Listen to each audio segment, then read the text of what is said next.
The master Prakash classes आप सभी का बहुत बहुत स्वागत करता है। आप लोग हमारे साथ जुड़कर रोजाना प्रैक्टिस सेट हल कर रहे हैं और उसी प्रैक्टिस सेट की श्रृंखला में अगला प्रैक्टिस सेट लेकर आप लोग के मध्य उपस्थित हुए हैं। इसमें हम लोग सुपर टेट के 150 प्रश्नों को कवर करेंगे। ठीक है, तो चलिए आज का पहला प्रश्न देखा जाए और अब हम प्रैक्टिस सेटों को थोड़ा डिटेल में जानकारी के साथ पढ़ेंगे, जिससे कि आप लोग को थोड़ा जानकारी होता रहेगा। ठीक, तो चलिए देखते हैं पहला प्रश्न आज का। तो आज के पहले प्रश्न में पूछा जा रहा है कि आम खाया जाता है में कौन सा वाक्य है। सबसे पहले आप लोग कमेंट करके अपने उत्तर को लिखते रहेंगे कमेंट बॉक्स में कि कौन सा आंसर उसका सही होगा। ठीक है, तो चलिए बताइए इसका आंसर कौन सा सही होगा, किस प्रकार का ये वाक्य है। कृतवाच्य है, कर्मवाच्य है, भाववाच्य है या क्रियावाच्य है। तो इसका ऑप्शन जो सही होगा वो आपका फर्स्ट इसमें कर्मवाच्य हो जाएगा। ठीक है, सेकंड ऑप्शन बी सही हो जाएगा कर्मवाच्य। यहाँ पर कर्ता को जो है गौण करके कर्म की प्रधानता दी गई है, इस प्रकार से ये कर्मवाच्य हो जाएगा। ऑप्शन बी सही होगा। इसी के साथ अगले प्रश्न पे चलते हैं। अगले प्रश्न में आपका एक लिखा गया है, दृग उर्झत टूटत कुटुंब जुरत चतुरचित प्रीत परति गांठ दुर्जन ही दई नहीं यह रीति। तो इस पंक्ति में किस अलंकार का प्रयोग हुआ है ये बताना है। कमेंट करके आप लोग बताइए फटाफट कि कौन सा अलंकार है इस पंक्ति में। विभावना है, असंगति है या वियोगरिक्त है या उत्प्रेक्षा है। उत्प्रेक्षा कौन सा होगा इसका। तो इसमें असंगति अलंकार हो जाएगी। आपका ऑप्शन नंबर बी सही हो जाएगा। जब कोई काम कहीं और होता है परंतु उसका प्रभाव कहीं और पड़ता है तो वहाँ पे आपका असंगति अलंकार होती है। ठीक है, और इस पंक्ति में जैसे कि कहा जा रहा है कि उलझन में नयन रहे हैं किंतु टूट परिवार रहा है। ठीक है, तथा गांठ जो है दुर्जनों के हृदय में पड़ रही है।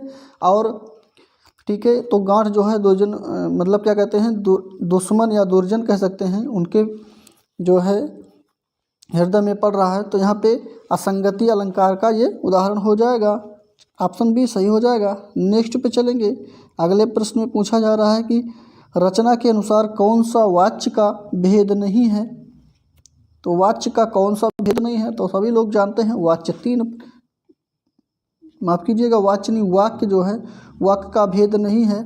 तो इसमें सभी लोग जानते हैं वाक्य जो होता है आपका तीन प्रकार का होता है, जो कि एक सरल वाक्य होता है, संयुक्त वाक्य होता है और मिश्र वाक्य या मिश्रित वाक्य कह सकते हैं।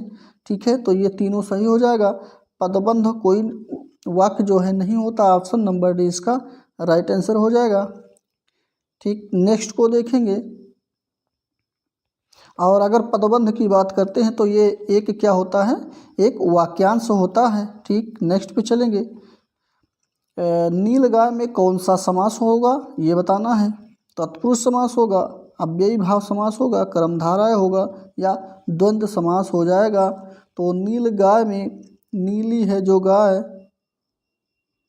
अर्थात कर्मधारय समास हो जाएगा। यहाँ पे ऑप्शन नंबर सी सही हो जाएगी नील। ठीक है, नेक्स्ट पे चलेंगे। जिस रोग का ठीक होना असंभव है उसके लिए एक शब्द क्या कहलाएगा। संक्रामक कहलाएगा, असाध्य कहलाएगा, महामारी कहलाएगा या विकट कहलाएगा। तो इसमें जिस रोग का ठीक होना असंभव है उसके लिए एक वाक्य जो हो जाएगा वो आपका हो जाएगा असाध्य हो जाएगा। ऑप्शन बी बिल्कुल राइट आंसर हो जाएगा। ठीक है, नेक्स्ट पे चलेंगे।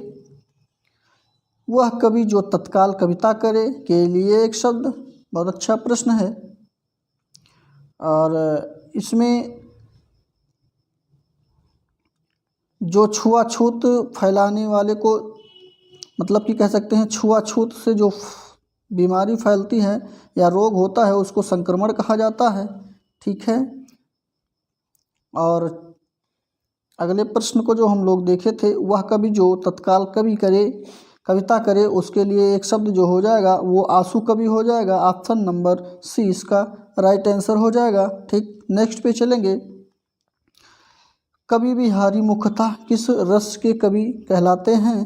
करुण रसी, भक्त रसी या श्रृंगार कवि रस के या कि वीर रस के किस प्रकार के कवि हैं हमारे बिहारी। तो चलिए देखते हैं ऑप्शन नंबर जो है आपका सही होगा इसका 7वें का सी बिल्कुल सही हो जाएगा, जो कि श्रृंगार रस के कवि कहे जाते हैं बिहारी लाल जी। ठीक है, नेक्स्ट पे चलेंगे। इसमें पद्यांश दिया गया है और पूछा जा रहा है, आप लोग इसको पढ़ लीजिएगा। ठीक है, हमने जो है पढ़ लिया है। चलिए प्रश्न को देखते हैं, वीडियो को रोक करके पढ़ लेंगे, उसके बाद चलते हैं प्रश्न पे। कविता के अंत में क्या व्यंग किया गया है? ऑप्शन नंबर इसका जो सही होगा वो आपका सही हो जाएगा बी, इंसानों में अब इंसानियत ख़त्म हो गई है, यही अंत में जो व्यंग किया गया है ये सही हो जाएगा आपका। नेक्स्ट पे चलेंगे। हंसना कैसी क्रिया है? सकर्मक क्रिया है, अकर्मक क्रिया है, संयुक्त क्रिया है या प्रेरणात्मक क्रिया हो जाएगा? कमेंट करके आप लोग उत्तर बताइए। तो हंसना आपका आकर्मक क्रिया हो जाएगा। ऑप्शन नंबर जो है आपका बी बिल्कुल सही हो जाएगा। यहाँ पे कोई की ठीक है, इसमें कोई जो है क्रिया नहीं है। ऑप्शन बी राइट आंसर होगा।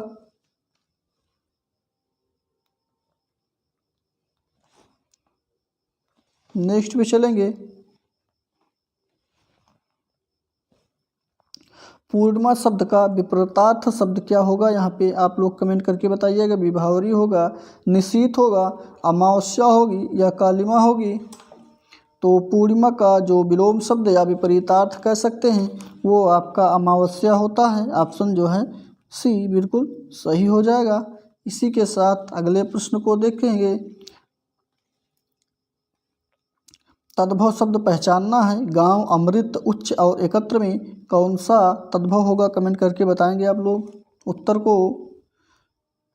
तो इसमें जो आपका तद्भव होगा वो गांव हो जाएगा। और हम हमेशा बताते हैं कि अगर कहीं भी ये जो चांद वाली बिंदी लगी होगी तो आपका वो हमेशा शब्द क्या हो जाएगा? तद्भव होता है वहाँ पे। चलिए, और अमृत का ये जो तद्भव होगा वो अमय होगा,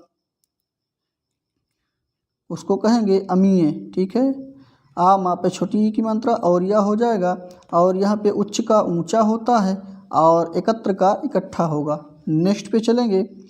रेखा छुरी से तरकारी काटती है, इस वाक्य में से जो लिखा गया है यह किस कारक की विभक्ति है ये बताना है। कर्ता, कर्म, करण या संप्रदान। तो यहाँ पे साधन के साथ यानी कि छुरी के साथ जो है सब्जी काटा जा रहा है, तो यहाँ पे ये करण कारक हो जाएगा। किसी भी साधन से कुछ किया जाता है तो वहाँ उसका क्या होता है? करण कारक का उदाहरण होता है। ऑप्शन नंबर सी सही हो जाएगा। सभी लोग जानते हैं कर्ता के साथ ने विभक्ति, कर्म को करण से या के द्वारा कह सकते हैं, या संप्रदान को या के लिए। ठीक, नेक्स्ट पे चलेंगे और इसमें गद्यांश दिया गया है, आप लोग गद्यांश पढ़ लीजिए, उसके बाद प्रश्न पे चलते हैं। चलिए प्रश्न को देखते हैं। हर घर में किस चीज़ का ग्रह बना हुआ है ये बताना है। तो ऑप्शन इसमें डी सही हो जाएगा, जो कि बहुत छोटे बच्चों को स्कूल में बिठाकर आने का जो है आग्रह बना हुआ है। गद्यांश में यही दिया गया है। ऑप्शन डी इसका राइट आंसर हो जाएगा। नेक्स्ट है, कौन सा शब्द व्यक्तिवाचक संज्ञा है? तो व्यक्तिवाचक संज्ञा जो हो जाएगा आपका वो आपका क्या होता है देखते हैं।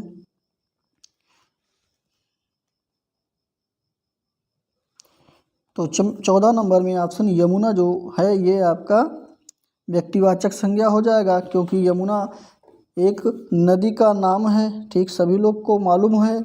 लेकिन यहाँ पे गाय की कई प्रजातियाँ होती हैं, पहाड़ के अनेकों नाम हैं और आम की भी कई प्रजातियाँ होती हैं, लेकिन यमुना नदी केवल एक ही है। ठीक है, और कोई यमुना नदी नहीं है, इसलिए ये आपका यमुना हो जाएगा, या कह सकते हैं किसी का नाम ही होगा। ठीक है, नेक्स्ट पे चलेंगे। सम उपसर्ग में सम जो उपसर्ग से निर्मित शब्द बताना है। संयोग होगा, संविधान होगा, संस्कृत होगा, ये सारे हो जाएंगे। 15 नंबर में जो सही होगा तो सम उपसर्ग जिसमें जुड़ा है वो समधन योग इसमें भी जुड़ा है, और समधन विधान इसमें भी जुड़ा है, समधन सकृत इसमें भी जुड़ा है, समधन कृत। तो ये सारे ऑप्शन डी सभी सही हो जाएगा। नेक्स्ट पे चलेंगे, महत्व में कौन सा प्रत्यय लगा हुआ है? तो प्रत्यय बताना है महत्व में। तो महत्व में त्व प्रत्यय लगा के महत्व को बनाया गया है, ऑप्शन सी सही हो जाएगा। जैसे कि इसके उदाहरण अन्य किसी प्रकार से अगर बनेंगे तो कृत्व बन जाएंगे, ममत्व बन जाएंगे, सतित्व बन जाएंगे, ठीक। तो इसी प्रकार से महत्व भी बनेगा। नेक्स्ट पे चलेंगे, परमार्थ का संधि विच्छेद बताना है। परमार्थ का संधि विच्छेद जो हो जाएगा वो परम धन अर्थ हो जाएगा,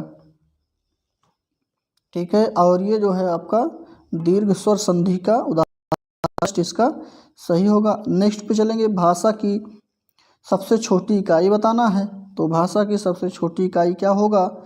शब्द होगा, व्यंजन होगा, स्वर होगा या वर्ण होगा, ये बताना है। तो भाषा की सबसे छोटी इकाई आपका वर्ण हो जाएगा, ऑप्शन डी बिल्कुल राइट आंसर हो जाएगा आपका। और सार्थक की दृष्टि से बढ़ते क्रम में भाषा की इकाई की बात करते हैं तो सबसे पहला वर्ण होगा और उसके बाद अक्षर हो जाएगा, ठीक है। वर्ण के बाद क्या होगा? अक्षर हो जाएगा। अक्षर के बाद क्या कहते हैं, जो इसके बाद बनेगा वो आपका शब्द बन जाएगा। शब्द के बाद पदबंध या उपवाक्य, उसके बाद वाक्य, ठीक। नेक्स्ट पे चलेंगे, अंडे का शहजादा होना मुहावरे का सही अर्थ क्या है? तो अंडे का शहजादा होने का मुहावरे का अर्थ जो सही से होगा वो आपका हो जाएगा कि अनुभवहीन होना, ऑप्शन फर्स्ट सही हो जाएगा, ठीक है। नेक्स्ट पे चलेंगे, अगले प्रश्न में पूछा जा रहा है कि कौन सा शब्द गणेश का पर्यायवाची नहीं है? तो गणेश का पर्यायवाची देखते हैं कौन सा नहीं है। गणपति नहीं होगा, या कविवरवदन नहीं होगा, या फिर चंद्रचूड़ नहीं होगा, या विनायक नहीं होगा।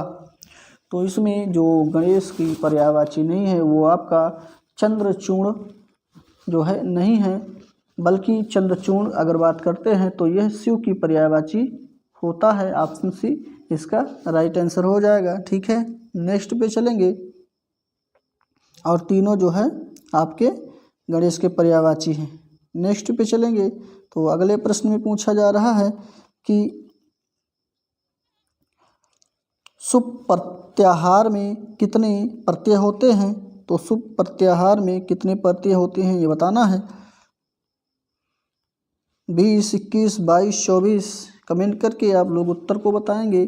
तो शुभ प्रत्याहार में आपके 21 जो है प्रत्यय होते हैं, ऑप्शन नंबर बी बिल्कुल सही हो जाएगा। नेक्स्ट है, राम शब्द के सप्तमी एक वचन के रूप बनता है, तो क्या बनेगा उसका? सप्तमी का एक वचन का रूप जो बनेगा, रामस्य बनेगा, या रामात बनेगा, या रामाय बनेगा, या रामे बनेगा। कमेंट करके उत्तर आप लोग बताइए। तो इसमें ऑप्शन डी सही हो जाएगा, जो कि रामे बन जाएगा, ठीक। ऑप्शन डी सही हो जाएगा। इसी के साथ अगले प्रश्न को देखेंगे, अद्य अहम पाठः न पठिष्यामि वाक्य में अव्यय पद कौन सा है? अद्य है, अहम है, पाठम है, या पठिष्यामि है? तो इसमें ऑप्शन फर्स्ट सही हो जाएगा, अद्य अहम पाठः न पठिष्यामि वाक्य में अव्यय जो है वो अद्य हो जाएगा। इसी के साथ अगले प्रश्न को देखते हैं, तट्टिका इस सूत्र का उदाहरण है। तो तट्टिका जो उदाहरण है वो आपका स्थूना स्थू, ऑप्शन डी इसका राइट आंसर हो जाएगा।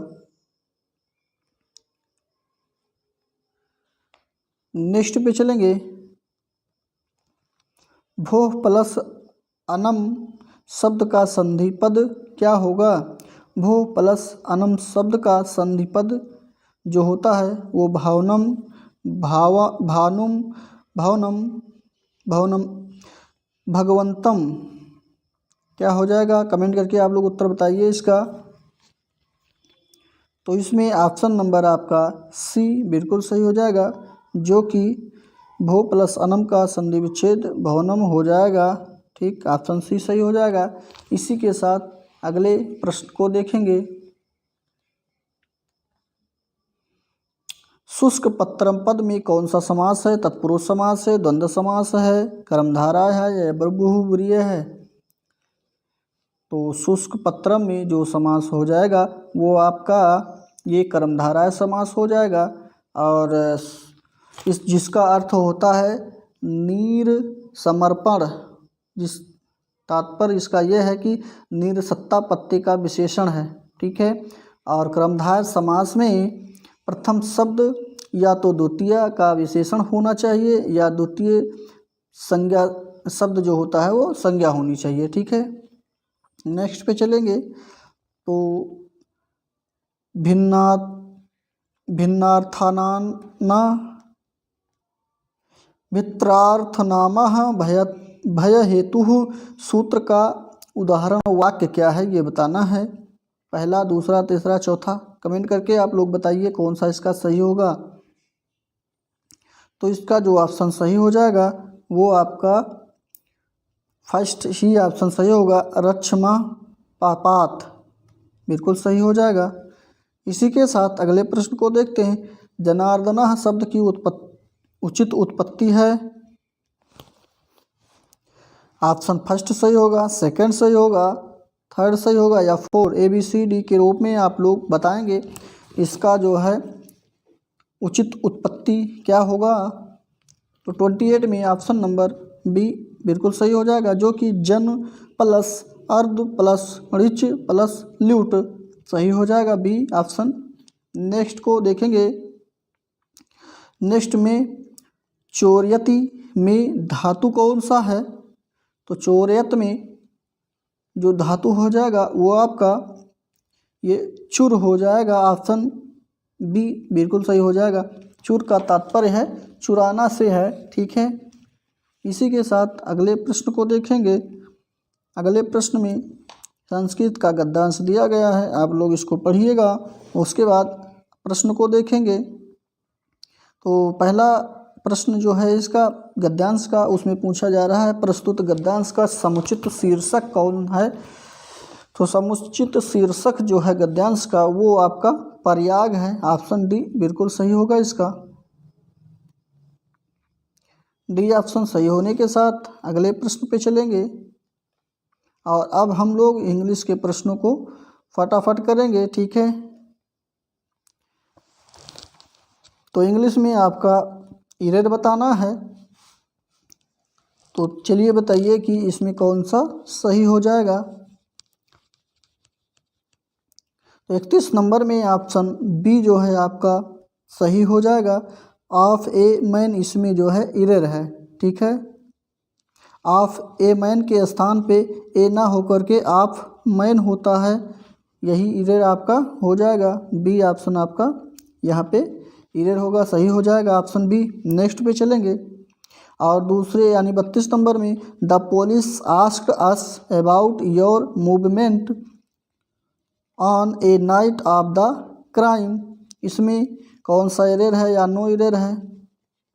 आप लोग बताइए कमेंट करके कौन सा सही होगा इसका। तो इसमें आप जो सही हो जाएगा वो ऑप्शन नंबर सी सही होगा, जो कि नाइट ऑफ द क्राइम जो लिखा गया है,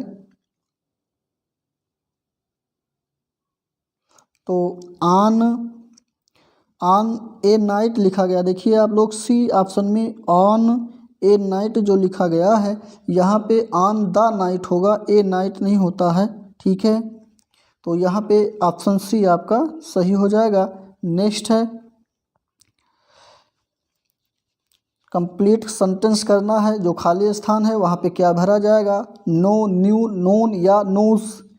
तो चलिए देखते हैं। तो ऑप्शन इसमें सी जो भरा जाएगा नोन सही हो जाएगा, क्योंकि I have known Lakshmi for the past 12 years, option C इसका राइट आंसर हो जाएगा। इसी के साथ अगले प्रश्न को देखेंगे। अगले प्रश्न में प्रीफिक्स भरना है, प्रीफिक्स लगाना है सभी शब्दों में, पावर है, बॉडी है या बेटर है। तो आप लोग जानते हैं प्रीफिक्स क्या होता है, ठीक है। तो बताइए इसका कौन सा सही होगा 34 नंबर में।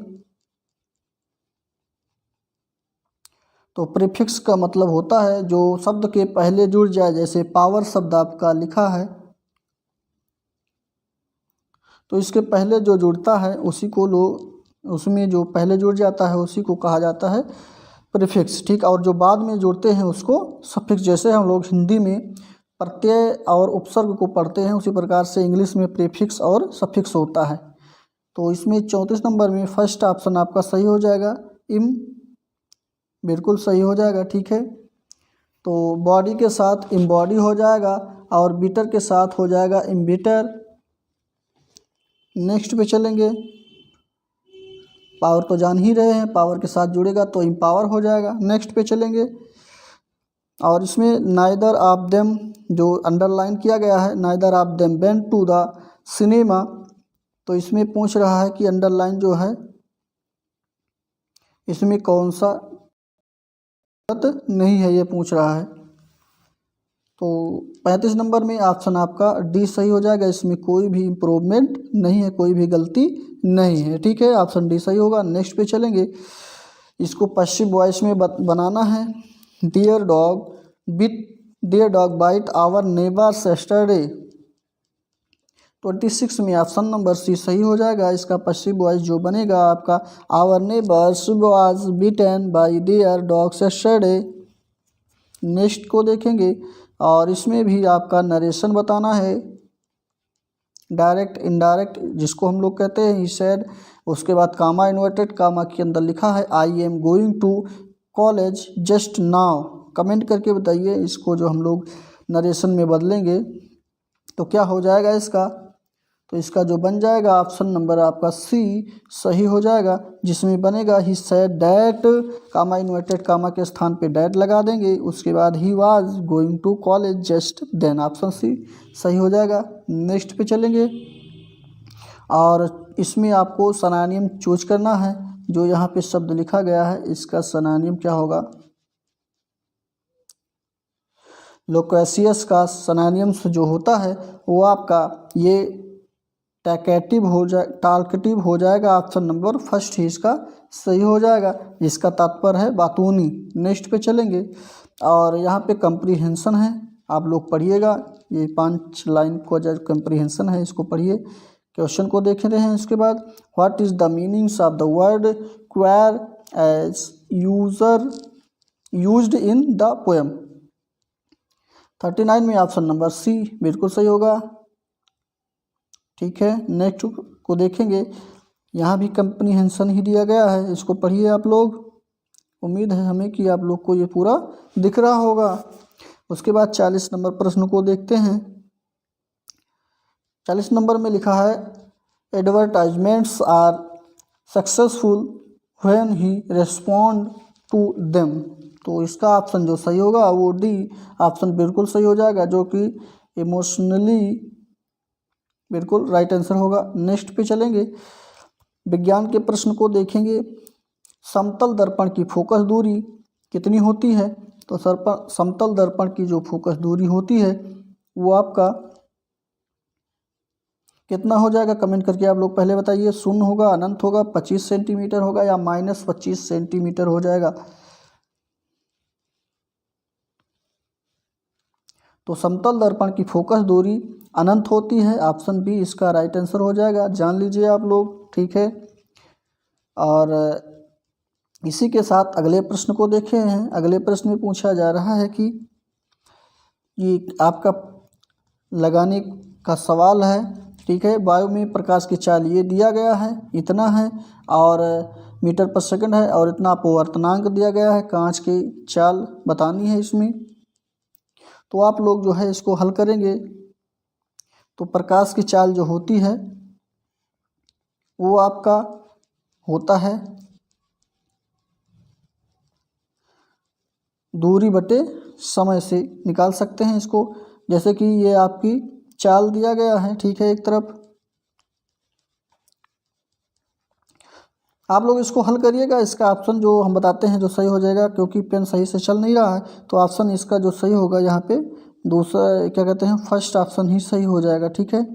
और अगर इसको डिटेल में आप लोग को सॉल्व करना है तो मैथ के जो सर हैं वहाँ पे बताया जाएगा आपको, वहाँ पे जाकर के इसको हल कर लीजिएगा। अगर चलिए देखते हैं, थोड़ा देख ही लेते हैं। तो वायु में प्रकाश की सबसे पहले ऊपर में वायु में प्रकाश की चाल लिखेंगे, उसके बाद अपान में कांच में प्रकाश की चाल लिख लेंगे। ठीक है। और उसके बाद ये जो फार्मूला बन गया आपका चाल बराबर, तो इसका दिया गया है चाल, तो 1/, 1 मिनट थोड़ा छोटा कर देते हैं जिससे कि ये दिखे। तो इसमें 3/2 ये चाल जो अपवर्तनांक वाले कांच का प्रकाश की चाल दिया गया है, चाल बराबर जो होता है आपका ये हो जाएगा 3 × 10⁸ अपान, और जिसका प्रकाश कांच में प्रकाश का चाल निकालना है तो ये कांच में प्रकाश की चाल यहाँ पे हो जाएगा। ठीक है। कांच में प्रकाश की चाल आप लोग लिख के इसको हल कर लीजिएगा, आ जाएगा आंसर। ठीक। नेक्स्ट को हम लोग आगे बढ़ते हैं। तो आगे जो बढ़ेंगे उसमें पूछा जा रहा है कि किसके सामने रखी वस्तु का प्रतिबिंब सदैव सीधा या आभासी तथा छोटा बनता है। वो उत्तल लेंस होगा, अवतल लेंस होगा, या अवतल दर्पण होगा, या समतल दर्पण होगा। तो किस पर प्रतिबिंब सदैव सीधा, आभासी तथा छोटा बनता है ये बताना है। तो इसमें आपका ये अवतल दर्पण पे हमेशा सीधा, आभासी तथा छोटा बनता है, ये आपका सही हो जाएगा। नेक्स्ट है ओजोन ऑक्सीजन का एक क्या है, अपरूप है, समस्थानिक है, समभारिक है, या समन्यूट्रॉनिक है। तो 44 में ऑप्शन फर्स्ट सही हो जाएगा। ओजोन ऑक्सीजन का एक अपरूप होता है, ऑप्शन नंबर फर्स्ट इसका राइट आंसर होगा। नेक्स्ट है जल को जीवाणु रहित बनाने के लिए उपयोगी पदार्थ कौन सा है, धावन सोडा है, बेकिंग सोडा है, या फिटकरी है, या विरंजक चूर्ण है। तो जल को जीवाणु रहित जब बनाया जाता है तो उसमें विरंजक चूर्ण को मिलाया जाता है, जिससे कि जल जीवाणु रहित हो जाता है, ऑप्शन नंबर डी सही हो जाएगा। नेक्स्ट है अक्रिय गैस, या माफ़ कीजिएगा अक्रिय गैस नहीं, अक्रिय तत्व के बारे में पूछ रहा है यहाँ पे। तो अक्रिय तत्व कौन से हैं, हीलियम है, या आयरन है, या लिथियम है, या सोडियम है, ये बताना है। तो इसमें जो सही होगा वो आपका हीलियम ही, ये गैस ही है। यहाँ पे अक्रिय तत्व लिखा था। ठीक। तो हीलियम एक गैस होती है जो सबसे हल्की होती है। नेक्स्ट पे चलेंगे। इटाई नामक बीमारी के लिए कौन सी धातु उत्तरदायी होती है। तो इसमें जो धातु उत्तरदायी होती है वो आपका कैडमियम हो जाएगा, ऑप्शन नंबर फर्स्ट ही इसका सही होगा। ठीक है।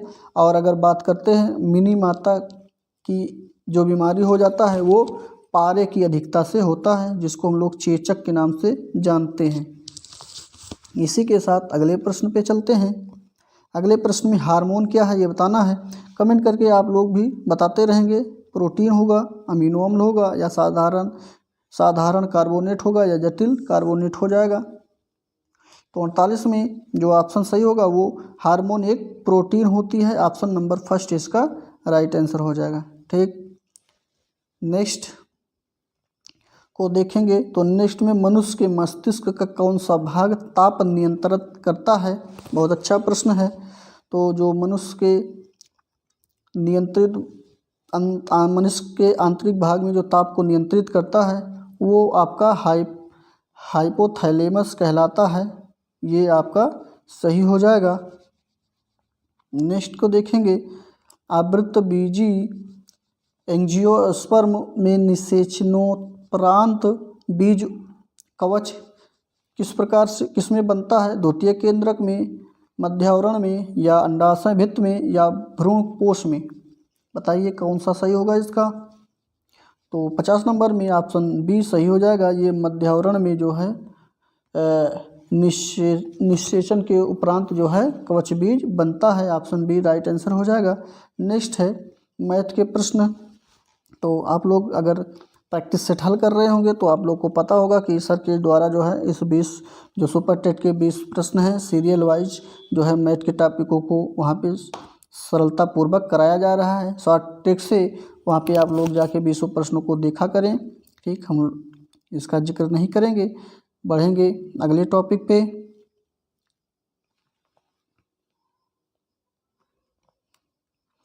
तो 71 से देखेंगे। 71 में जो आपका लिखा गया है, किसने भारत के लिए संविधान सभा के गठन का विचार दिया था? वो साइमन कमीशन थे, माफ़ कीजिएगा, साइमन कमीशन था, या राजाजी फार्मूला था, या कैबिनेट मिशन योजना था, या बेबल योजना था? कौन सा वो एक था जिसमें संविधान सभा के गठन का विचार दिया? तो इसमें कैबिनेट मिशन योजना जो था, इसी ने ही संविधान सभा गठन करने का विचार प्रस्तुत किया था। सबसे पहले ऑप्शन सी सही हो जाएगा। नेक्स्ट है, और इसमें अगर बात करते हैं कैबिनेट मिशन योजना में, तो इसमें लॉर्ड पैंथिक लॉरेंस ने इसको कहा था। ठीक है, नेक्स्ट पे चलेंगे। वायुमंडल में सबसे अधिक गैस की प्रतिशतता किसकी है? सबसे अधिक किस गैस की प्रतिशतता है? कार्बन की, नाइट्रोजन की, ऑक्सीजन की, या हाइड्रोजन की? तो वायुमंडल में सबसे अधिक गैस जो है वो आपका नाइट्रोजन है, जिसकी मात्रा 78.03 लगभग मानते हैं, इक्वल है ये। 78% लोग कहते हैं, लेकिन 78.03 होता है। ऑक्सीजन की मात्रा की बात करते हैं तो ये 20.99 के बराबर, यानी कि 21% कह सकते हैं।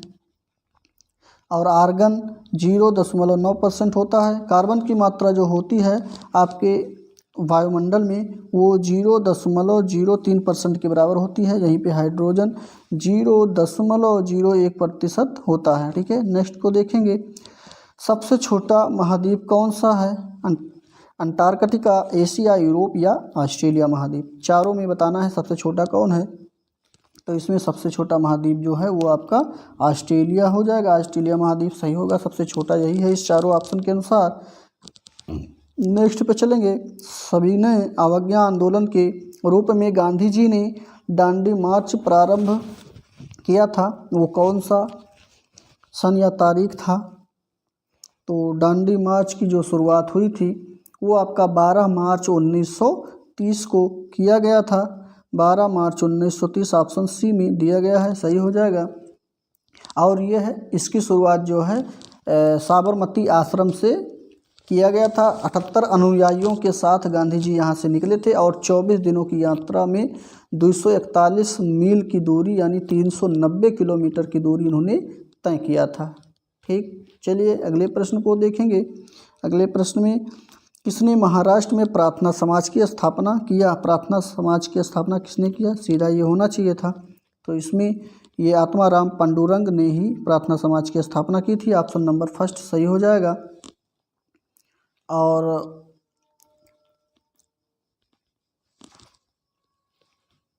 इसमें जिन्होंने इनका साथ दिया है उनका नाम है आर.जी. भंडारकर, या कह सकते हैं एन.जी. चंद्रावर, तथा हरगोविंद रानाडे भी इन्होंने इनके साथ दिया था इनका। ठीक है, इस समाज की स्थापना के लिए। चलिए आगे देखते हैं। नाथुला दर्रा किस राज्य में स्थित है? अरुणाचल प्रदेश में है, असम में है, मेघालय में है, या सिक्किम में है? तो इसमें नाथुला दर्रा जो है वो आपके सिक्किम में है। ठीक है, नेक्स्ट को देखेंगे। भारत की अर्थव्यवस्था कैसी है? पिछड़ी हुई है, या विकसित है, या विकासशील है, या अल्प विकसित है? तो सभी लोग जानते हैं कि भारत की अर्थव्यवस्था जो है वो हमारी विकासशील है। ठीक है, अभी हम लोग विकासशील की श्रेणी में आते हैं। ऑप्शन नंबर सी सही हो जाएगा। नेक्स्ट है, कर्क रेखा, विषुवत और मकर रेखा, तीनों रेखाएं किस महाद्वीप या महाद्वीपों से होकर गुजरती हैं? एशिया, दक्षिणी अमेरिका, ऑस्ट्रेलिया, या अफ्रीका? तो कौन सा महाद्वीप है जहां से तीनों रेखाएं होकर गुजरती हैं? तो इसमें ऑप्शन डी सही हो जाएगा। अफ्रीका महाद्वीप से तीनों रेखाएं होकर गुजरती हैं। नेक्स्ट है, कौन सा बंदरगाह भारत के पूर्वी तट का नहीं है? तो पूर्वी तट पे जो बंदरगाह नहीं है वो चेन्नई है, कांडला है, पारादीप है या तूतीकोरिन है। तो सभी लोग को जानकारी हो गई होगी कि कौन सा पूर्वी तट पर स्थित नहीं है। तो पूर्वी तट पे जो स्थित नहीं है वो आपका कांडला हो जाएगा। ये गुजरात के तट पर स्थित है, कांडला बंदरगाह गुजरात में पड़ता है और ये पश्चिम दिशा में अरब सागर के पास है। ठीक है, बाकी सारे जो है पूर्वी तट पर स्थित हैं। नेक्स्ट पे चलेंगे। दो ग्रह जिनके उपग्रह नहीं हैं वो बताना है। वो कौन से दो ग्रह हैं जिनके उपग्रह नहीं हैं? तो इसका ऑप्शन नंबर जो है आपका बी सही हो जाएगा। बुध और शुक्र के जो है कोई भी उपग्रह नहीं है और बुध ग्रह जो है ये सूर्य के बिल्कुल पास में है और शुक्र जो है ये पृथ्वी के बिल्कुल पास में है। ऑप्शन नंबर बी इसका राइट आंसर होगा। इसी के साथ अगला प्रश्न देखते हैं। नंबर प्रश्न को देखेंगे। इसमें पूछा जा रहा है कि पर्यावरण शिक्षण हेतु सबसे अधिक प्रभावशाली विधि कौन सी है? तो पर्यावरण शिक्षण के लिए करके सीखना, परियोजना विधि से या खेल विधि से या पर्यटन विधि से, कमेंट करके आप लोग बताएंगे कौन सा उत्तर सही होगा। तो पर्यावरण शिक्षण में आप लोग पढ़ रहे होंगे कि सबसे प्रभावशाली जो होता है वो पर्यटन यानी कि भ्रमण विधि जिसको कहते हैं, ये ऑप्शन बिल्कुल राइट आंसर हो जाएगा। इसमें जो है प्रत्यक्ष रूप से देखकर सीखने को प्राप्त होता है यानी मिलता है। तो ये ऑप्शन पर्यटन विधि सबसे उपयुक्त जो है विधि है। ऑप्शन डी सही हो जाएगा इसका। नेक्स्ट है, कौन सा प्रश्न उत्तर परिचर्चा विधि का दोष नहीं है? तो देखते हैं कौन सा नहीं है। तो 82 में ऑप्शन नंबर डी सही हो जाएगा। चिंतन एवं भाषाई कौशल का विकास होता है। ऑप्शन नंबर डी सही होगा इसका। नेक्स्ट को देखेंगे। वंचित वर्ग की पृष्ठभूमि, ऑप्शन पहले चारों देखते हैं, 1 मिनट चलिए दिख रहा होगा। वंचित वर्ग की पृष्ठभूमि के बच्चों को शिक्षा प्रदान करने के लिए शिक्षक को क्या करना चाहिए? तो चलिए देखते हैं वंचित वर्ग में क्या होता है। तो इसमें उन पर ध्यान ना दें क्योंकि वे दूसरे शिक्षार्थियों के साथ अंतःक्रिया नहीं कर सकते। क्या यह सही है? नहीं। इसमें ऑप्शन सही हो जाएगा आपका बी। उनके बारे में अधिक जानकारी जुटाने का प्रयास करें और उन्हें कक्षा में होने वाली चर्चा में शामिल करें। ठीक है, तो ये ऑप्शन बिल्कुल सही हो जाएगा। नेक्स्ट को देखेंगे। ये डी ऑप्शन नहीं सही होगा। ठीक है, चलिए देखते हैं। परिवार के द्वारा बच्चों को प्राप्त होती है वो क्या है? जीवन व्यवहार की शिक्षा है या पारस्परिक सहयोग की शिक्षा है या जीविकोपार्जन की शिक्षा है या सभी शामिल हो जाएंगे इसमें? तो इसमें सभी शामिल हो जाएंगे। ऑप्शन नंबर डी इसका राइट आंसर होगा। नेक्स्ट को देखेंगे। पिछड़ापन मापने की इकाई क्या है? शैक्षिक लब्धि है या बुद्धि लब्धि है या सामाजिक लब्धि है या जाति है? तो 85 का ऑप्शन नंबर फर्स्ट सही हो जाएगा। इसमें शैक्षिक लब्धि जो है पिछड़ापन मापने की इकाई होती है। इसी के साथ अगले प्रश्न में पूछा जा रहा है, राष्ट्रीय पाठ्यचर्या की रूपरेखा 2005 के अनुसार एक शिक्षक को प्रति सप्ताह विद्यालय को कितना समय देना चाहिए? तो 2005 के अनुसार एक अध्यापक जो एक सप्ताह में समय देता है वो उसका समय जो है वो आपका 45 घंटे हैं। ऑप्शन नंबर डी सही हो जाएगा। और 45 घंटे अनिवार्य रूप से देना है, वो अपना अलग से पढ़ाए तो अलग बात है। ठीक है, और इसको जो है इस यानी कि राष्ट्रीय पाठ्यचर्या की रूपरेखा 2005 के अध्यक्ष के रूप में जो उन्होंने अध्यक्षता की थी वो प्रोफेसर यशपाल थे। ये भी आप लोग याद कर लीजिएगा। पूछा जाता है कि राष्ट्रीय पाठ्यचर्या की रूपरेखा 2005 की अध्यक्षता किसने की थी? तो वो प्रोफेसर हमारे यशपाल जी के द्वारा किया गया था। चलिए अगले प्रश्न को देखते हैं। CCE का संबंध किससे नहीं है? नीचे जो लिखे हैं, ग्रेडिंग प्रणाली से, सतत एवं व्यापक मूल्यांकन से, केवल अनुशासन से या राष्ट्रीय पाठ्यचर्या रूपरेखा से, किससे नहीं है ये बताना है। तो इसमें ऑप्शन जो सही होगा वो आपका केवल अनुशासन से है। ये केवल लिखा गया है इसलिए ये नहीं होगा, बाकी सारे सही हो जाएंगे। केवल शब्द जहाँ भी मिलेगा वो आपका हमेशा गलत शब्द का ही जो है गलत की ओर इशारा करेगा, ध्यान रखिएगा। नेक्स्ट पे चलेंगे। पुस्तकालय की उचित व्यवस्था के लिए क्या आवश्यक है? तो पुस्तकालय की उचित व्यवस्था के लिए जो आवश्यक हो जाएगा वो आपका ये सारे हो जाएंगे। पहला भी होगा, दूसरा भी होगा, तीसरा भी होगा, तो ऑप्शन नंबर डी सही हो जाएगा। नेक्स्ट को देखेंगे। शिक्षा एक त्रिमुखी प्रक्रिया है, यह कथन किसका है? तो जॉन लॉक का है, रविन्द्रनाथ टैगोर का है, जॉन डेवी का या महात्मा गांधी का? तो इसमें ऑप्शन नंबर सी सही हो जाएगा। शिक्षा एक त्रिमुखी प्रक्रिया है जो कि जॉन डेवी सर के द्वारा कहा गया है, जिसके 3 अंग को आप लोग जानते ही होंगे। नहीं जानते हैं तो पहला अंग जिसका होता है वो शिक्षक होता है, और दूसरा जो होता है वो आपका बालक होता है या शिक्षार्थी कह सकते हैं, और तीसरा तो जानते ही होंगे, जान ही गए होंगे, इसमें पाठ्यक्रम आ जाएगा आपका। ठीक है, नेक्स्ट को चलेंगे, अगले प्रश्न को देखेंगे। कविता शिक्षण का उद्देश्य नहीं है, तो कविता शिक्षण का जो उद्देश्य नहीं है वो क्या है, देखते हैं कौन सा नहीं है। तो इसमें ऑप्शन डी सही हो जाएगा। व्याकरणिक नियमों का ज्ञान कराना जो है कविता का कोई उद्देश्य नहीं होता है। ऑप्शन डी इसका राइट आंसर हो जाएगा। नेक्स्ट है, इसमें कविता में सभी लोग जानते हैं कविता में रसा होना चाहिए। ठीक है, व्यक्तित्व, अगला प्रश्न है, व्यक्तित्व भिन्नता का प्रमुख आधार क्या है? तो व्यक्तित्व भिन्नता का प्रमुख आधार जो है वो आपका वंशानुक्रम तथा वातावरण, यही पहला ही प्रश्न आपका सही होगा इसका। नेक्स्ट को देखेंगे। सामाजिक विकास को प्रभावित करने वाले कारक कौन हैं? सीखना, आर्थिक संपन्नता, शिक्षा या संस्कृति? तो 92 में फर्स्ट सही हो जाएगा। सीखना ही सामाजिक विकास को प्रभावित करने वाले कारक होगा। ऑप्शन नंबर फर्स्ट इसका सही हो जाएगा।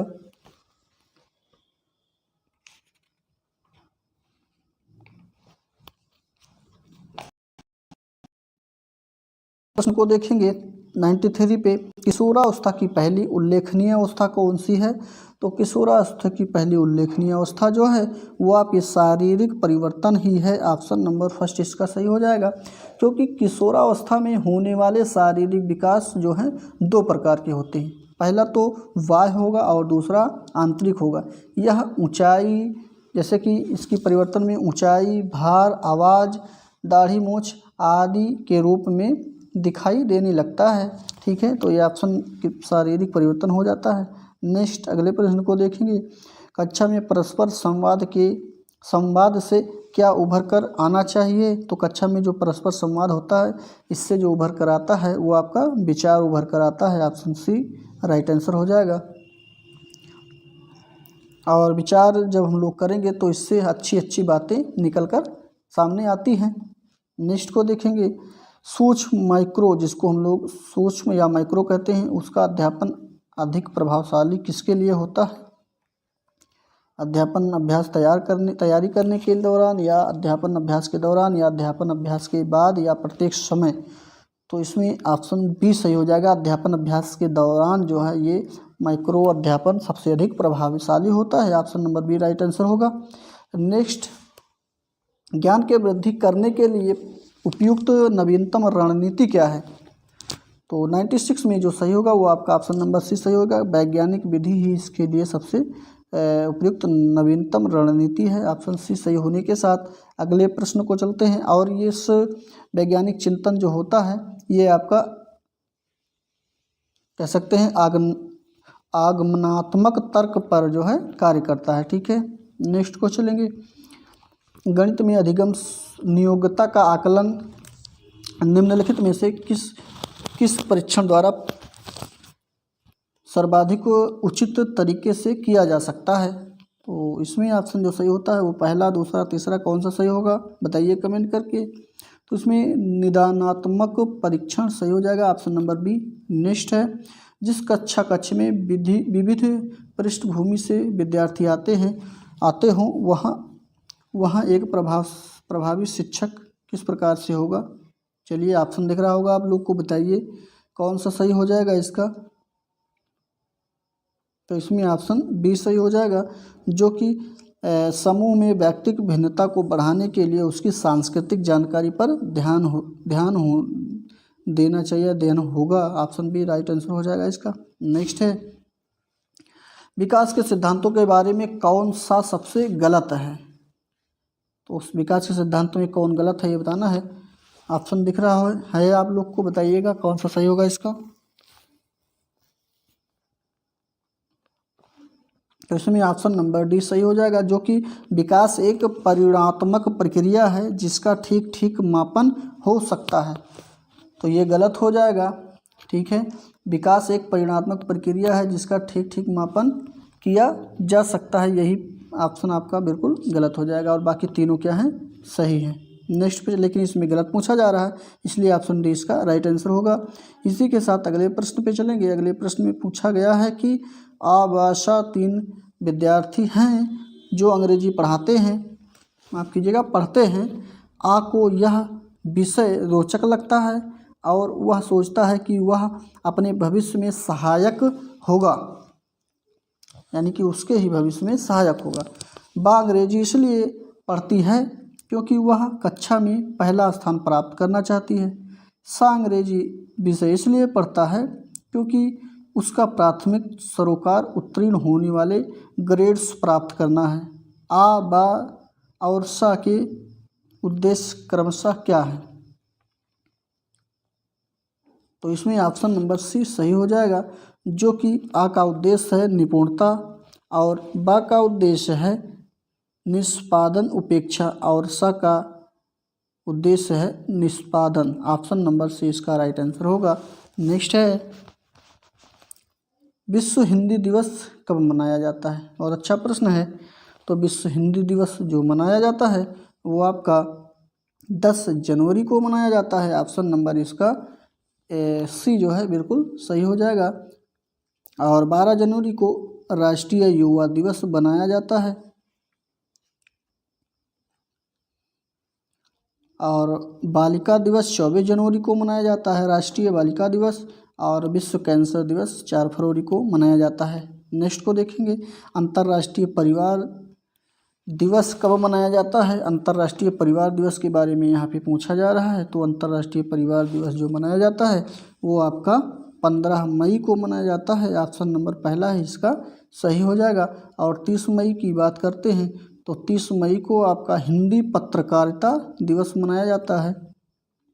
हिंदी पत्रकारिता दिवस 30 मई को मनाया जाता है।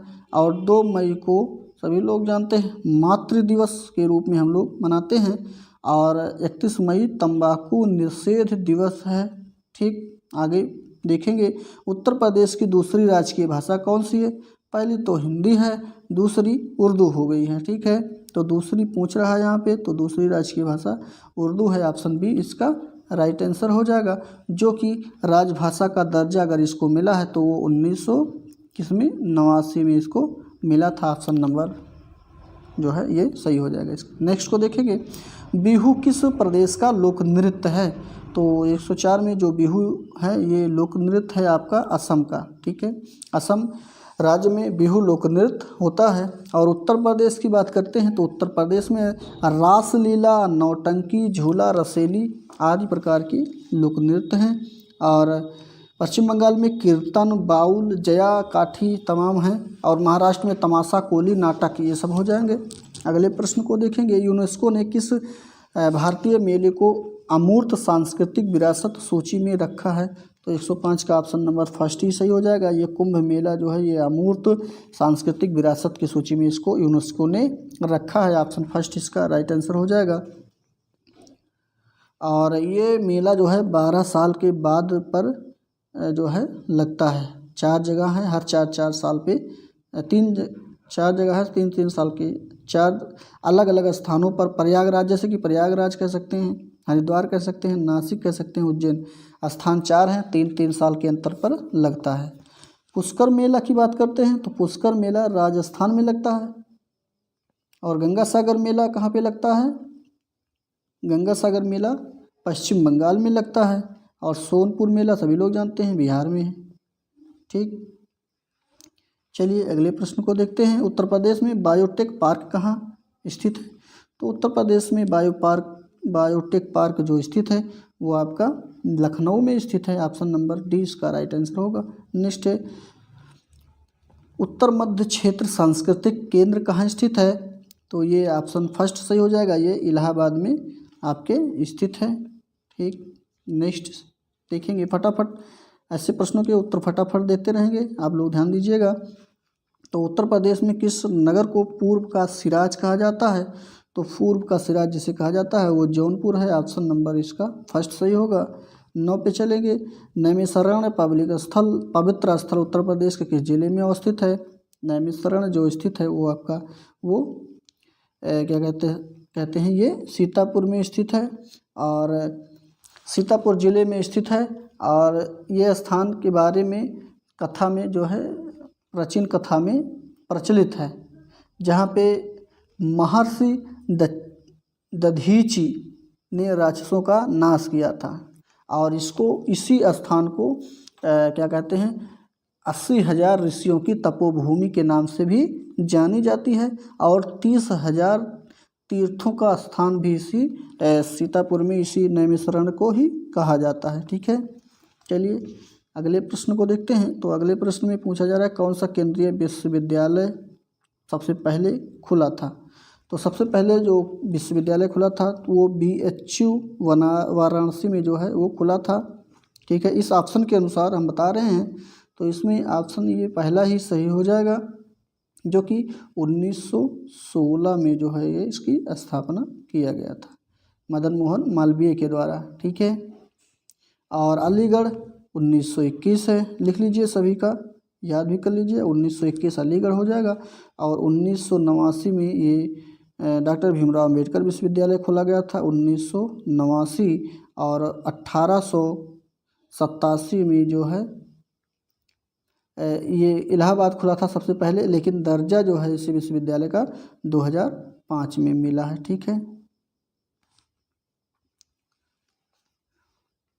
तो आप लोग जान ही गए होंगे। चलिए अगले प्रश्न को देखते हैं। तो अगले प्रश्न में विलियम डी नार्डहास और पॉल एम रोमर को किस क्षेत्र में कार्य करने के लिए नोबेल पुरस्कार देने की घोषणा की गई है? तो 111 में ऑप्शन बी सही हो जाएगा। अर्थशास्त्र के क्षेत्र में इनको नोबेल पुरस्कार देने की घोषणा की गई है। इन्होंने जलवायु परिवर्तन और आर्थिक विकास पर जो है खोज किया है। अगले प्रश्न को देखेंगे, भारत और किस देश के बीच हाल ही में जलमार्ग संपर्क बढ़ाने के लिए समझौतों पर हस्ताक्षर हुआ है? तो वो आपका बांग्लादेश हो जाएगा, ऑप्शन सी। इसी के साथ जो है जलमार्ग संपर्क बढ़ाने के लिए समझौतों पर हस्ताक्षर हुआ है। और अगर बात करते हैं कहाँ से कहाँ तक, तो चट्टोग्राम और मोंगला गोदियों में इसको इस्तेमाल में लाया जाएगा। ठीक है, अगले प्रश्न को देखेंगे। इसमें मिल्क मैन पुस्तक की लेखिका कौन है जिन्हें मैन बुकर अवार्ड मिला है? तो इस पुस्तक की लेखिका का नाम जो है वो आपका एना वर्न्स है, ऑप्शन सी सही होगा इसका। नेक्स्ट है, पृथ्वी सेकंड मिसाइल का रात्रिकालीन सफल परीक्षण 5 अक्टूबर 2018 को कहाँ किया गया था?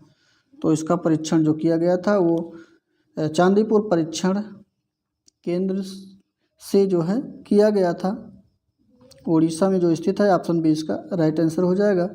नेक्स्ट है, हाल ही में हुए टेस्ट क्रिकेट में भारत ने किस देश को हराकर इतिहास की सबसे बड़ी जीत, यानी कि कह सकते हैं एक ही पारी में 272 रन बनाया था? तो ये वेस्ट इंडीज के खिलाफ जो है बनाया था, सबसे बड़ी जीत का घोषणा किया गया था। ऑप्शन डी इसका राइट आंसर होगा। नेक्स्ट है, पहले डॉल्फिन रिसर्च सेंटर की स्थापना भारत के किस शहर में की जाएगी? तो इसकी स्थापना पटना में किया जाएगा, option number D right answer इसका होगा। पटना एशिया की पहली डॉल्फिन रिसर्च सेंटर के रूप में भी स्थापित हो रही है, ध्यान रखिएगा। नेक्स्ट है, पूरे एशिया में ये पहले स्थान पे होगा। संस्कृत कोर्स को ऑनलाइन शुरू करने वाला कौन सा पहला विश्वविद्यालय बन गया है?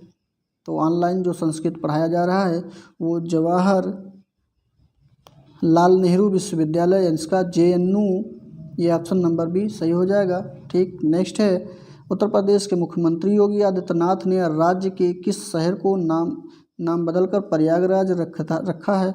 तो प्रयागराज जिसका नाम बदला है वो इलाहाबाद का नाम बदलकर प्रयागराज रखा गया है, इसमें सभी लोग जानते हैं। नेक्स्ट है 15वीं प्रवासी दिवस उत्तर प्रदेश में किस शहर में आयोजित किया गया? तो ये जो आयोजित किया गया है वो वाराणसी में किया गया। ऑप्शन नंबर सी इसका सही हो जाएगा। और अगला प्रश्न है स्वच्छता ही सेवा अभियान 2018 की शुरुआत कहाँ से हुई है? तो स्वच्छता ही सेवा अभियान 2018 का शुरुआत जो हुआ है वो आपके फतेहपुर से इसका शुरुआत हुआ है। ऑप्शन नंबर इसका फर्स्ट सही हो जाएगा। यहीं से इसकी शुरुआत किया गया था 2018 में इसकी शुरुआत भी हुई है। ठीक है, नेक्स्ट को देखेंगे। 2018 में यानी सितंबर के 2018 में सरकार द्वारा दिए गए आंकड़ों के अनुसार मनरेगा के तहत रोजगार उपलब्ध कराने में उत्तर प्रदेश का कौन सा स्थान है? तो उत्तर प्रदेश का जो स्थान है रोजगार उपलब्ध कराने में वो दूसरा स्थान है। ऑप्शन नंबर सी इसका राइट आंसर हो जाएगा। इसी के साथ अगला प्रश्न है एक जनपद एक उत्पाद शिखर सम्मेलन का आयोजन कहाँ किया गया? तो इसका उत्पादन सम्मेलन का जो आयोजन किया गया था वो आपका लखनऊ में किया गया था। ऑप्शन नंबर इसका सी सही हो जाएगा। नेक्स्ट जुलाई 2018 में कहाँ पर मुख्यमंत्री योगी आदित्यनाथ द्वारा वन महोत्सव 2018 का शुभारंभ किया गया था?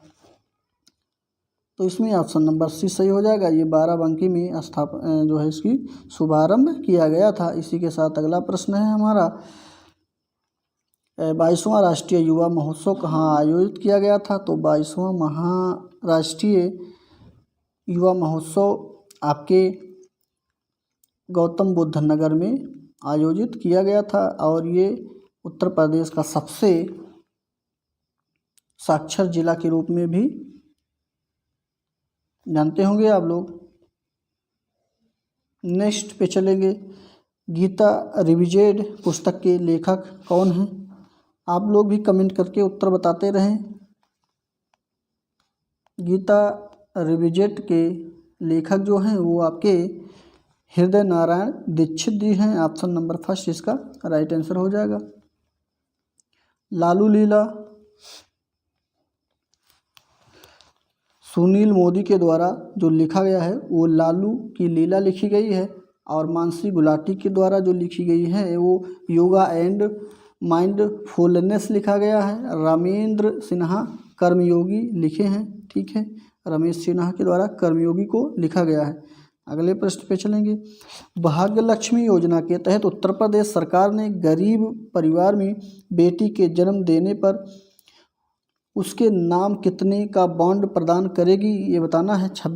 126 में जो सही होगा वो आपका सी सही होगा। उसमें 50,000 रुपये का बॉन्ड उसके नाम प्रदान किया जाएगा। नेक्स्ट है उत्तर प्रदेश में उस महिला भारोत्तोलक का नाम क्या है जिसने हाल ही में राष्ट्रमंडल खेल 2018 में स्वर्ण पदक जीता है? तो चलिए देखते हैं उनका नाम क्या है। आप लोग बताइए कमेंट करके। तो पूनम यादव उनका नाम है। ऑप्शन नंबर सी सही हो जाएगा। इन्होंने ही राष्ट्रमंडल खेल 2018 में स्वर्ण पदक जीता है। उत्तर प्रदेश सरकार ने हाल ही में किसे राज्य निर्वाचन आयुक्त नियुक्त किया है? बहुत अच्छा प्रश्न है, इम्पॉर्टेंट प्रश्न है ये। तो 128 का जो सही होगा फर्स्ट ऑप्शन सही हो जाएगा। ये 18 जनवरी 2018 को एक IAS अधिकारी मनोज कुमार को जो है निर्वाचन आयुक्त घोषित किया गया था, जो 1982 बैच के अधिकारी थे। ठीक है, ये ऑप्शन नंबर फर्स्ट सही हो जाएगा। नेक्स्ट को देखेंगे। उत्तर प्रदेश सरकार द्वारा, यहाँ पे ध्यान दीजिएगा, कंफ्यूज नहीं होना है। यहाँ पे उत्तर प्रदेश की बात किया जा रहा है राज्य निर्वाचन आयुक्त की। ठीक है, कंफ्यूज नहीं होना है। तो उत्तर प्रदेश सरकार द्वारा किसे स्वच्छता का ब्रांड एम्बेसडर नियुक्त किया गया? तो अक्षय कुमार को स्वच्छता का ब्रांड एम्बेसडर नियुक्त किया गया है, सभी लोग जानते हैं। ऑप्शन नंबर इसका बी सही होगा। नेक्स्ट है और स्वच्छ मिशन योजना का ब्रांड एम्बेसडर जो भारत के लिए बनाया गया है वो अमिताभ बच्चन को बनाया गया है। कभी इसमें भी कन्फ्यूजन क्रिएट करने वाला ये प्रश्न है, ध्यान रखिएगा। अगले प्रश्न को देखेंगे, किसे उत्तर प्रदेश की 17वीं विधानसभा का अध्यक्ष नियुक्त किया गया है? तो 17वीं विधानसभा का अध्यक्ष जिससे नियुक्त किया गया है वो आपके क्या कहते हैं, ये हृदय नारायण दीक्षित जी हैं। ऑप्शन नंबर बी सही हो जाएगा, जो कि उत्तर प्रदेश के हैं। ठीक, नेक्स्ट पे चलेंगे। दिए गए विकल्पों में, अच्छा ये रीजनिंग के प्रश्न हैं, हम ऑप्शन बताते हैं, आप लोग जो है इसको पहले लगाइएगा, उसके बाद हमारे ऑप्शन से अपना मिलान करिएगा। ऑप्शन 131 में जो सही होगा वो आपका सी ऑप्शन सही हो जाएगा। यहाँ पे ऑप्शन सी वो फिल किया जाएगा। नेक्स्ट है 130, 131 के बाद 132 पे चलते हैं। तो 132 में जो सही होगा वो आपका ऑप्शन फर्स्ट सही हो जाएगा। आप लोग इसको लगाइएगा, मिलान करिएगा हमारे आंसर से। और इसका PDF चाहिए तो टेलीग्राम चैनल को जाके ज्वाइन कर लीजिए, जिसका नाम है द मास्टर प्रकाश क्लासेस। वहाँ से इसके PDF को भी आप लोग प्राप्त कर सकते हैं पूरा हल करने के लिए अपने तरीके से। तो 133 में ऑप्शन बी इसका राइट आंसर हो जाएगा, 150 किलोमीटर सही होगा। नेक्स्ट है उत्तर में होगा, और 34 का जो सही होता है देखते हैं। 134 में जो सही होगा वो आपका ऑप्शन डी सही हो जाएगा। ठीक है, तो यहाँ पे स्त्रियाँ, बहनें, शिक्षक, ये बिल्कुल सही होगा।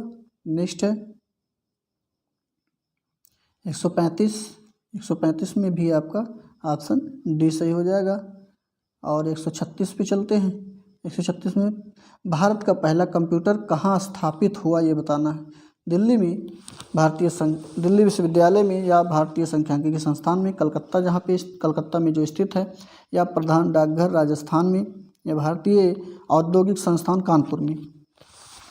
तो इसकी स्थापना जो सबसे पहले कंप्यूटर स्थापित किया गया था वो आपका क्या कहते हैं, भारतीय सांख्यिकी संस्थान कलकत्ता में स्थापित किया गया था। ऑप्शन नंबर 20 का राइट आंसर हो जाएगा। और ये इसकी शुरुआत जो है 1952 में जो है किया गया था। ठीक है, चलिए अगले प्रश्न को देखते हैं।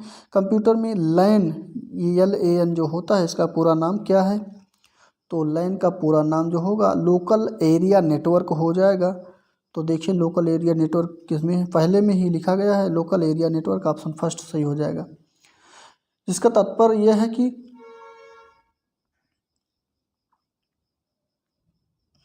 चलिए छोड़िए, अगले प्रश्न को देखते हैं। पहले इलेक्ट्रॉनिक कंप्यूटर का नाम क्या था? बहुत अच्छा, पहला इलेक्ट्रॉनिक जो कंप्यूटर था उसका क्या नाम था ये बताना है।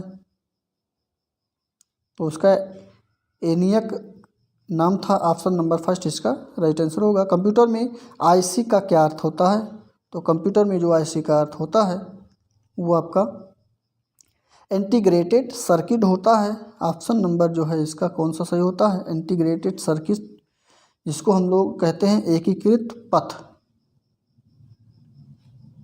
इंटीग्रेटेड सर्किट ये है आपका डी, एकीकृत पथ। ठीक है, चलिए इंटीग्रेटेड कैपेसिटर लिखा है, सर्किट लिखा होता तो ये सही हो जाता। ठीक है, लेकिन कैपेसिटर लिखा है इसलिए ऑप्शन नंबर डी सही होगा इसका। अगले प्रश्न को देखेंगे। कंप्यूटर में डिलीट की गई फाइल किस जगह संग्रहित होती है? तो अगर कंप्यूटर में हम किसी चीज़ को डिलीट कर देते हैं तो आपका वो रिसाइकिल बिन में जाके रिस्टोर हो जाती है। ऑप्शन नंबर सी सही होगा। आजकल के जो एंड्रॉयड फ़ोन आ रहे हैं उसमें भी अगर आप किसी फाइल को डिलीट कर देते हैं तो वो जा कर के जो है मतलब फ़ोटो को या किसी वीडियो को डिलीट करते हैं तो वो जा कर के रिसाइकिल बिन में एकत्रित रहती है, वहाँ से आप उसको पुनः जो है रिस्टोर कर सकते हैं। चलिए अगले प्रश्न पे चलते हैं। अगले प्रश्न में प्राथमिक विद्यालय के स्तर पर अधिकतर शिक्षक महिलाएं होनी चाहिए, क्यों ऐसा है? क्योंकि वे क्या होती हैं, चलिए देखते हैं। क्योंकि वे बच्चों से प्यार और स्नेह से व्यवहार कर सकती हैं। ऑप्शन नंबर डी हो इसका राइट आंसर हो जाएगा। बहुत अच्छा प्रश्न है ये। चलिए अगले प्रश्न को देखते हैं। शिक्षक छात्र संबंधों के संदर्भ में कौन सी बात सही है?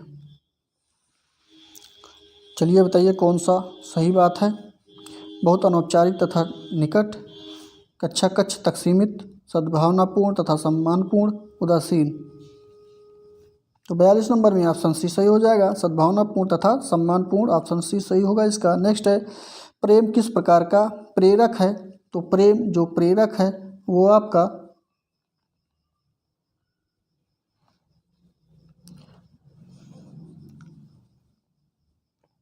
मनोवैज्ञानिक प्रेरक है। ऑप्शन नंबर बी इसका राइट आंसर हो जाएगा।